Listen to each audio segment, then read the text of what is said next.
Hola, yo soy René Acosta, me dedico a la literatura desde hace 25 años.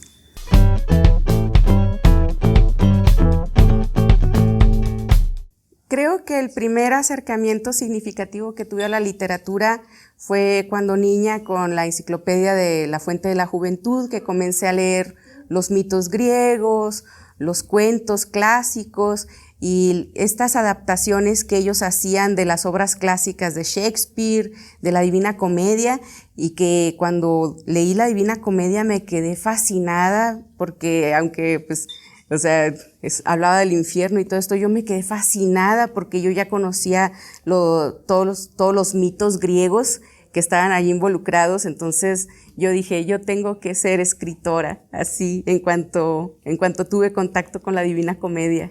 Bueno, hay muchos autores y muchos movimientos literarios que influyen en mi obra porque pues ya después del siglo XX pues uno tiene que conocer a los autores de vanguardia, uno tiene que conocer a los autores del siglo XIX y también pues entre más vas avanzando pareciera que también tienes que retroceder y conocer a los clásicos, conocer a los griegos, a los latinos, conocer a los autores medievales, a los poetas goliardos. Entonces te vas empapando de todo, vas conociendo autores que a pesar de su antigüedad o de su distancia, de ser árabes, de ser chinos, pues van creándote una dimensión completamente diferente de la poesía. Bueno, depende del poema para quien se escribe la poesía, porque muchas veces el poema es una manera de exteriorizar lo que está inquietando al poeta en su vida personal.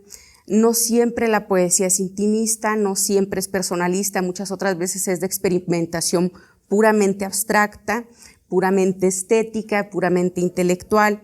Entonces, muchas veces no va dirigido a alguien, sino que es una cuestión a veces muy abstracta, sobre todo cuando trabajas con una poesía filosófica, como es la influencia de algunos poetas alemanes, como Novalis o Hölderlin, o el mismísimo Pessoa, ¿verdad? Que es muy intenso, pero al mismo tiempo es filosófico. Entonces, no siempre va dirigido, no siempre trae dedicatoria a la poesía.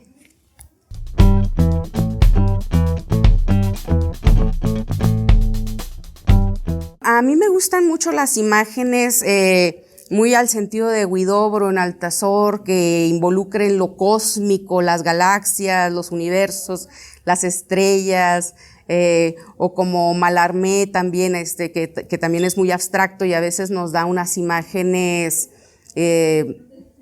como fuera del espacio, ¿no? Sin una espacialidad, más allá de la espacialidad. Entonces, pues es una mezcla de algunas figuras románticas, de algunas figuras de la tradición, pero también al mismo tiempo como poeta tienes que romper con la tradición, tienes que encontrarte a ti mismo y encontrar tu propia voz en medio de todas esas magníficas voces que ya has leído, ¿no? La filosofía es muy importante en mi poesía. De hecho, yo decidí primero estudiar letras, pero me salí de la carrera y decidí ponerme a estudiar filosofía porque tenía la impresión de que los grandes poetas universales que hablaban de temas universales realmente estaban haciendo filosofía. Cuando estudié filosofía comprendí que los filósofos eran poetas. Entonces siempre ha sido así como una comunicación entre ambas artes, porque también para mí la filosofía en cierta forma es un poco un arte, el llegar más allá, el preguntarse, el hacerse las preguntas correctas. De alguna manera es como un juego de ajedrez, y la poesía también, porque tienes que hacer que el fondo, la forma, los ritmos, el sonido, los contenidos y las emociones y además la experimentalidad estén involucradas. Entonces no es tan fácil así como simplemente aquí me siento triste y voy a hablar de mis tristezas. No, para mí la poesía es algo que va mucho más allá y que reúne muchas fuerzas elementales de la creación literaria.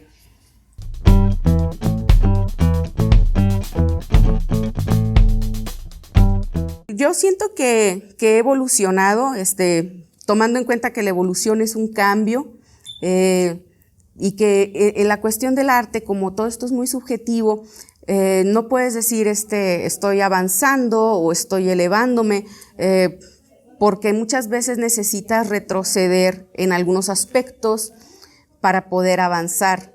Entonces es como avanzar en un espejo, tienes que avanzar al revés, tienes que avanzar sobre tus emociones.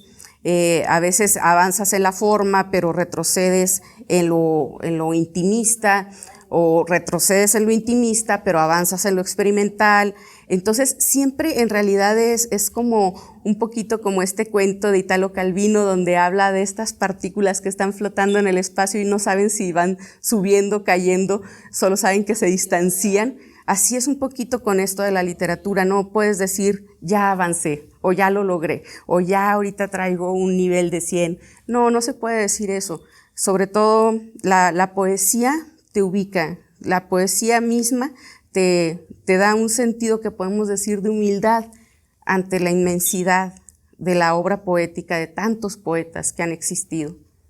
Pues como escritora, como tal, como mujer, yo creo que seguimos viviendo lo que la doctora Clarisa Pinkola Estés denomina el robo del nombre, y que es cuando a una mujer, por el hecho de ser mujer, se le considera un autor de segunda categoría.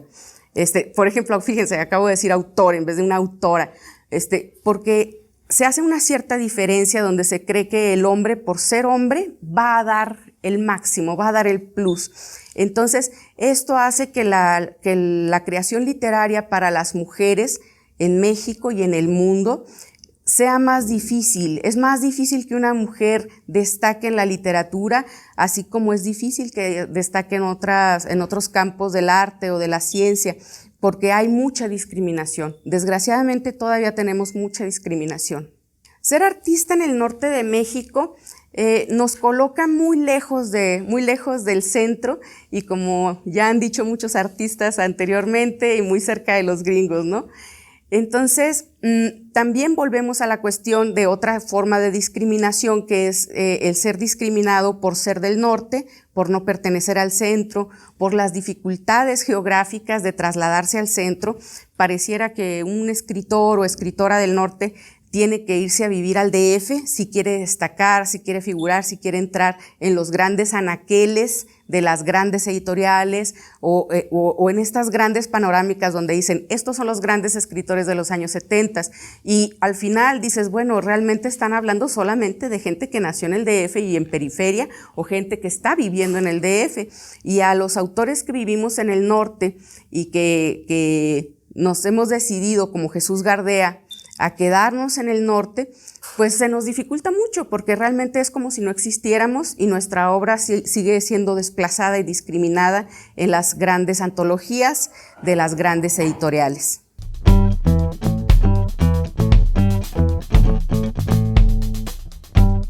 Para mí la poesía lo significa todo. Para mí la poesía es un sentido más allá, es un sentido de la vida. Si no hubiera vida después de la muerte, si no hubiera un Dios, si estuviéramos, como dice Heidegger, condenados a la nada, si fuéramos un ser para la nada, yo creo que la poesía es lo que le da significado a la vida, simplemente por el hecho de ser, porque es una reinterpretación de la existencia de una manera estética que sublima la vida, sublima la experiencia humana. Pues a mí lo que me motiva a seguir escribiendo es encontrar una aportación, una verdadera aportación a la literatura, porque como dice Cyril Connolly, si no aspiras a lograr un clásico, si no aspiras a lograr una gran obra, más valdría que te dedicaras a vender patatas. Una cosa así dice Cyril Connolly. Y de alguna manera tiene razón, o sea, yo veo que en la literatura actual la gente ya no se compromete a crear algo que sea memorable, o mucho menos un clásico, ¿no? Entonces, pero yo creo que si existe esa ambición en uno como escritor, debe estar ahí, debe estar esa ambición de decir, voy a tratar de proponer algo, voy a tratar de buscar algo, de llegar a una poesía auténtica, a una poesía propositiva, a una propuesta poética, a lo que se dice verdaderamente una poética. Entonces, cuando uno lee autores como César Vallejo, dices, bueno, o sea, César Vallejo hizo una poesía que cambió la literatura. Entonces creo que eso es a lo que uno debe aspirar. Y nada más por eso es que uno se debe mantener en esto, porque si te mantienes esperando ser famoso, o que te quieran, o tener novias, o que te paguen, o hacerte rico, vas a salir muy pobre y muy golpeado de esta batalla. Entonces, de verdad, a lo que yo aspiro es a lograr algo, siempre a tratar de ser un arquero que lanza sus flechas al sol, aunque yo sepa que no lo voy a alcanzar, pero tal vez llegue a escribir algo más grande de lo que están escribiendo los que solo se resignan a ser faroles en los aparadores actuales. Bueno, la literatura es algo muy amplio porque podemos hablar de que literatura es la historia, podemos decir que literatura es el periodismo, podemos decir que literatura es la crónica, o sea, tiene tantos aspectos, la narrativa, es más, hasta el cine. Si nosotros nos sentamos una tarde a descansar viendo el Netflix, podemos leer guiones. Si tienes un poquito de habilidad y escuchas con cuidado, puedes aprender a leer guiones mientras estás viendo una buena serie o ver qué fallas tienes si no lo es. Entonces, yo creo que la literatura es algo tan amplio que abarca la vida misma. Escribir un diario, escribir cartas, escribir nuestras propias confesiones e incluso de una manera terapéutica, el ponerse a escribir las cosas que nos duelen puede llegar a crear una sanación tan importante en la psique que por eso ahorita muchos autores, muchos escritores y muchos psicólogos están volteando a la literatura como una herramienta elemental para llevar a nuestra sociedad, que es una sociedad pues muy psicótica, muy neurótica, llevarla a una liberación a través de la escritura. Y yo creo que ahí, si hay emoción, si hay autenticidad, si hay emociones verdaderas, podemos encontrar literatura.